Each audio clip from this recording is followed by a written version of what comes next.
हे सडलेलं वगैरे काही धान्य असेल ते मुद्दामून घेऊन विधानमंडळात जा, तुम्ही विधिमंडळात जा आणि तिकडे आपल्या मुख्यमंत्र्यांना आणि सगळ्या त्या सभागृहाला सांगा की हा कारभार काँग्रेसच्या काळात चालला असता, पण आपल्या काळामध्ये हा सहन केला जाणार नाही, अजिबात सहन केला जाणार नाही. अनेक गोष्टी आहेत.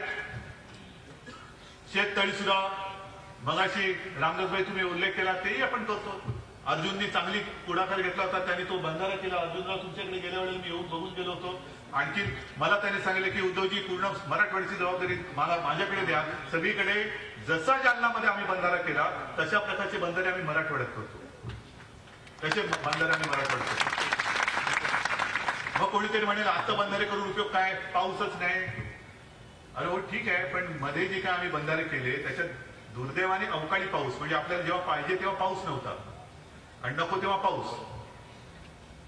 मी मगाशी हे पण म्हटलं की हे कसं झालंय, राजकीय नेत्यासारखं झालं. जेव्हा पाहिजे असतो तेव्हा त्याचा पत्ताच नाही, तो भेटतच नाही.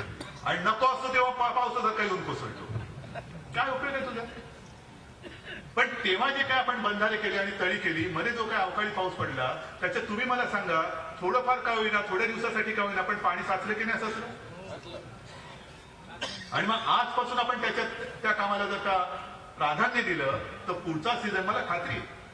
कारण मी देवाधिकांकडे प्रार्थना करतोच आहे, महाराष्ट्र एवढा काही अभागी नाही, एवढा अभागी नाही. पुढचा मोसम जो काय आहे तो चांगला धनधान्याचा आणि पावसाचा पाण्याचा जावो ही आपल्या सगळ्यांची प्रार्थना. मला खात्री आहे की महाराष्ट्रावरती देवाधिकांची कृपा नक्कीच होईल आणि पुढच्या वर्षी जो पाऊस पडेल तो या तळ्यांमध्ये साठवून त्याचा उपयोग तुम्हाला होणार की नाही होणार, या गोष्टी सुद्धा आम्ही करतो आहोत. आणि त्याच्यानंतर अतिशय महत्वाची, इकडे मोठ्या संख्येने माता भगिनी बसले, मोठ्या संख्येने बांधव बसलेले, शेतकरी आहात ना रे? जरा हात वर करा. शेतकरी कोण कोण आहेत? आहात ना? का नुसतेच आपले असे सगळेच शेतकरी आहात? आत्महत्येचं आणखीन एक कारण आहे, ते म्हणजे मुलाबाळांची लग्न. बरोबर की आता पोर लग्नाची झालेली आहे, पोरगा लग्नाचं झालेलं आहे, हळद लावायची वेळ आलेली आहे, सोयरीक जुळते आहे आणि अशाही आत्महत्या पूर्वी झालेल्या आहेत. जालनामध्ये नाही ते करतो, पण अशाही आत्महत्या झालेल्या आहेत की पोर लग्नाची झाले, लग्न ठरलेलं आहे, पण त्या मुलींनी, मला वाटतं मराठवाड्यामधलीच ती त्या राऊत भगिनी, बरोबर ना, गुड्डी आणि त्या राऊत, मला आठवतं अजून, त्या मोठ्या बहिणींनी आई वडील बोलताना ऐकलं की करायचं काय, लग्न जवळ आलेलं आहे, सोयरी चांगली झालेली आहे, घर चांगलं, नातं चांगलं जुळतंय, पण आधीच आपल्या डोक्यावरती कर्जाचा एवढा डोंगर आहे तर मुलीचे हात पुढे करायचे कसे, कुठून आणायचा पैसा, सगळंच गहाण टाकलेलं आहे. आणि ते त्या पोरीने ऐकल्यानंतर कर्जाच्या डोंगरात अजून आपल्या लग्नाचा भार नको म्हणून त्या पोरीने आत्महत्या केली. विहिरीत, स्वतःच्याच त्या शेतातल्या विहिरीमध्ये उडी मारून आत्महत्या केली. तिची आणखी त्याच्यावर एक दोन वर्षांची लहान बहीण होती. तिला कळलं की आपल्या ताईने ह्या कारणासाठी आत्महत्या केली. मग तिने विचार केला, जर ताईच्या लग्नाच्या वेळेला ही आपत्ती माझ्या आई वडिलांवर येणार असेल तर माझ्याही लग्नाच्या वेळेला ती येणार. आणि तिने सुद्धा त्याच विहिरीत आत्महत्या केली.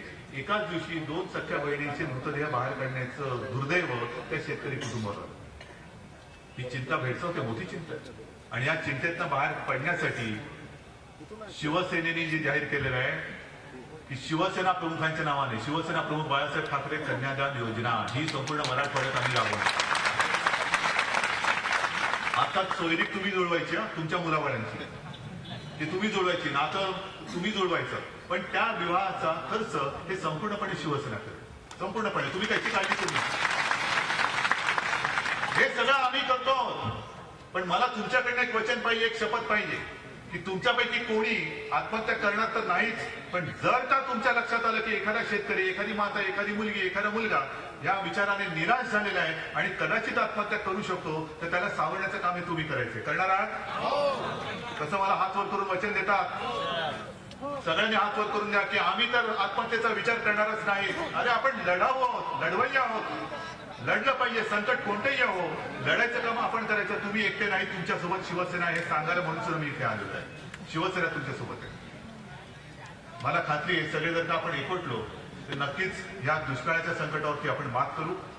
आज जी काय मदत करतो आहोत, एक फुलला फुलाची पाकळी, मला कल्पना आहे ही काय पूर्ण मोठी मदत होऊ शकत नाही, करू शकत नाही, पण जे जे जे करता येणे शक्य असेल ते आम्ही केल्याशिवाय राहणार नाही, एवढंच एक वचन देऊन तूर्त मी आपली रजा घेतो. जय हिंद, जय महाराष्ट्र.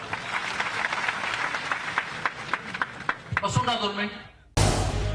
झी 24 तास रहा एक पाऊल पुढे.